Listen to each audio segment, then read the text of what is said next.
शालेय शिक्षण क्रीडा विभाग महाराष्ट्र शासन यांची महत्त्वपूर्ण बैठक मंत्रालयात संपन्न झालेली आहे आणि या बैठकीमध्ये विद्यार्थ्यांसाठी तसेच शिक्षकांसाठी काही महत्त्वपूर्ण निर्णय घेण्यात आलेले आहेत.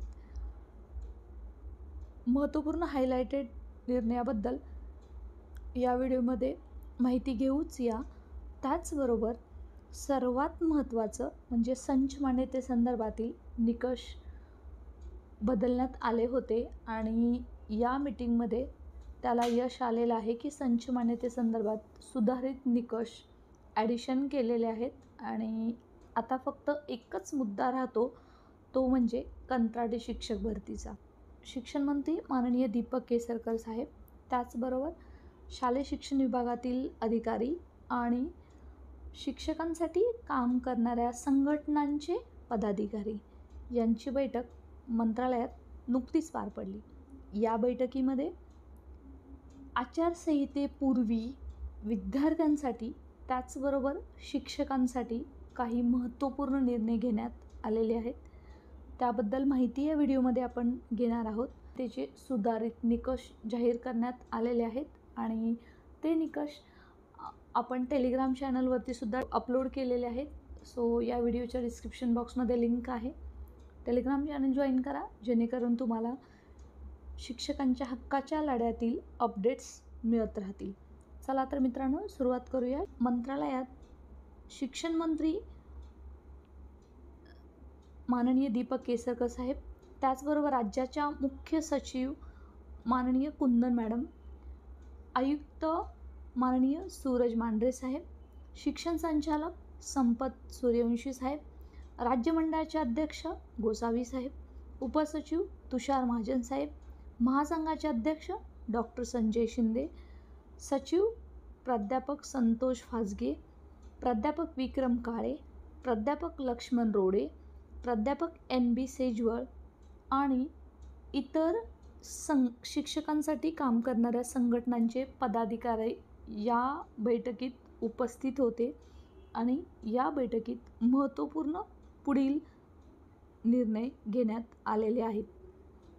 ही बैठक जवाहर बालभवन मुंबई येथे पार पडलेली आहे आणि अभ्यासक्रम आराखडा या विषयावर ही बैठक होती आणि त्यासाठी विविध ज्या संघटनांना निमंत्रित करण्यात आलेले होते त्यामधील एक महत्त्वाची संघटना ती म्हणजे महाराष्ट्र राज्य कनिष्ठ महाविद्यालय शिक्षक संघटना महासंघ यांचे जे अध्यक्ष आहेत यांनाही या बैठकीत डॉक्टर संजय शिंदे यांना बोलवण्यात आलं होतं आणि मी प्राध्यापक ॲडव्होकेट बालुशा माने MJCTU मुंबईची EC मेंबर आहे. त्यामुळे या बैठकीतील अपडेट्स माझ्यापर्यंत पोचलेले आहेत. सो आमचे अध्यक्ष होते ते या बैठकीत होते आणि त्यांच्याशी चर्चा करूनच मित्रांनो हा व्हिडिओ बनवत आहे. चर्चेचा गोषवारा असा होता की राज्यात CBSE प्रमाणे येत्या शैक्षणिक वर्षापासून पहिली, तिसरी, 6वी, 9वी या वर्गापासून अभ्यासक्रम राबवण्यात येणार आहे.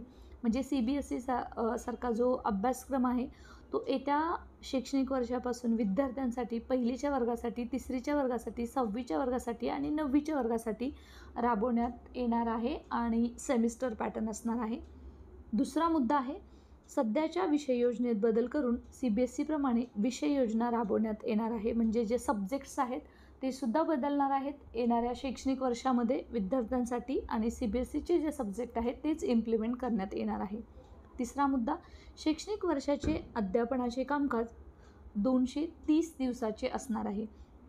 मित्रांनो, आत्तापर्यंत 238 दिवसाचे शैक्षणिक दिवसाचे कामकाज होते किंवा काही वर्षी 230 दिवसाचे सुद्धा असायचे, परंतु आता कन्फर्म शैक्षणिक वर्षाचे कामकाजाचे दिवस 230 करण्यात आलेले आहेत.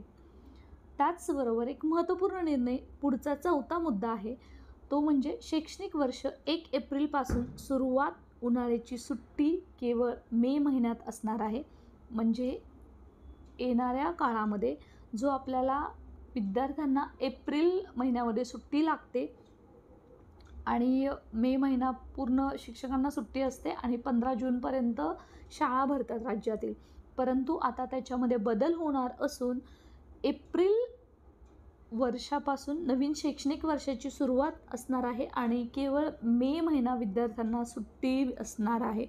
हा एक महत्त्वपूर्ण बदल येत्या शैक्षणिक वर्षामध्ये आपल्याला बघायला दिसणार आहे.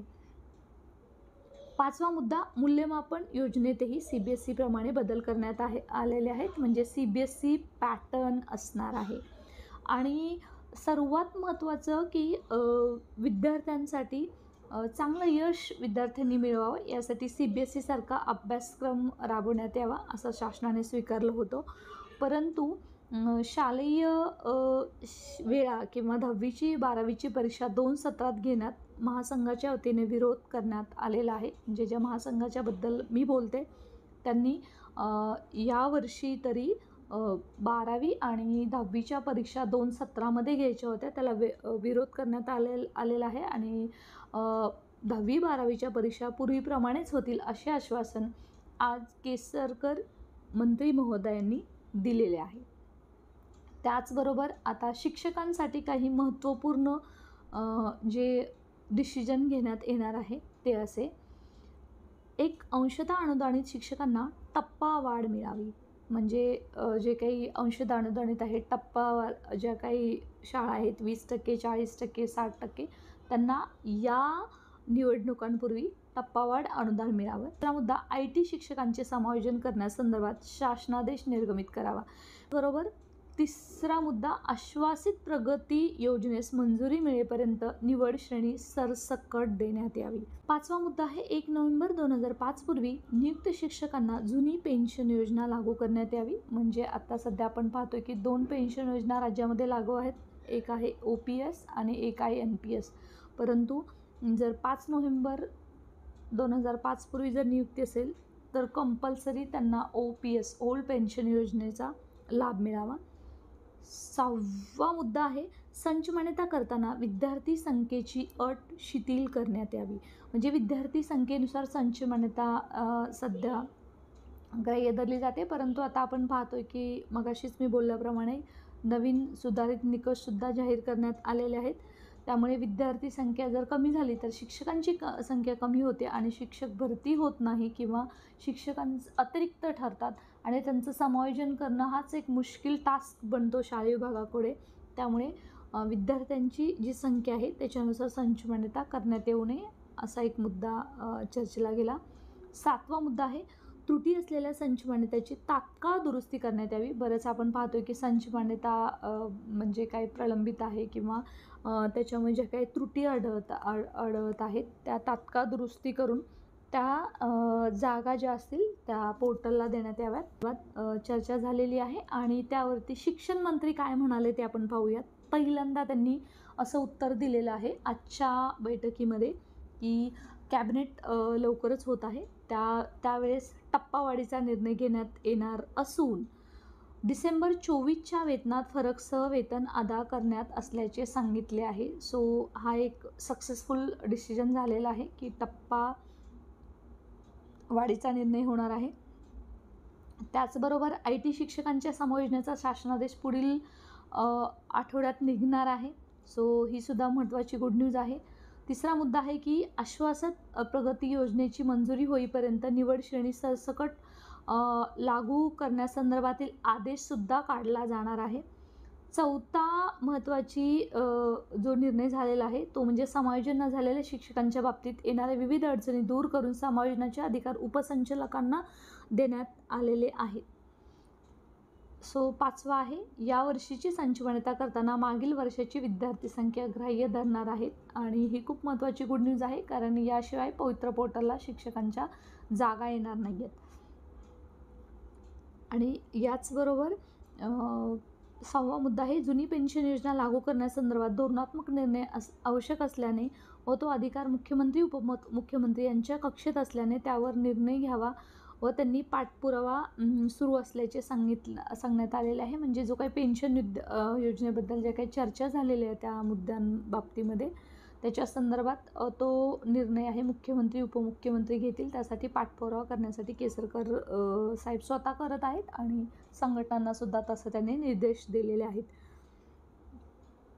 आणि याच संदर्भात हे लक्षात घ्या, या संदर्भात आढावा घेण्यासाठी पुन्हा एकदा शिक्षण मंत्र्यांची महासंघाच्या पदाधिकाऱ्यांसोबत अजून एकदा बैठक होणार आहे आणि त्याच्यानंतरच येणाऱ्या दिवसामध्ये आपल्याला या सर्व मुद्द्यांवरती रिझल्टसुद्धा बघायला भेटेल. आणि आता आपण पाहतोय की पहिला रिझल्ट आपल्याला मिळालेला आहे, तो म्हणजे संच मान्यतेसंदर्भात सुधारित निकष लागू करण्यात आलेले आहेत, ते म्हणजे मुख्याध्यापकाच्या पदाबाबत.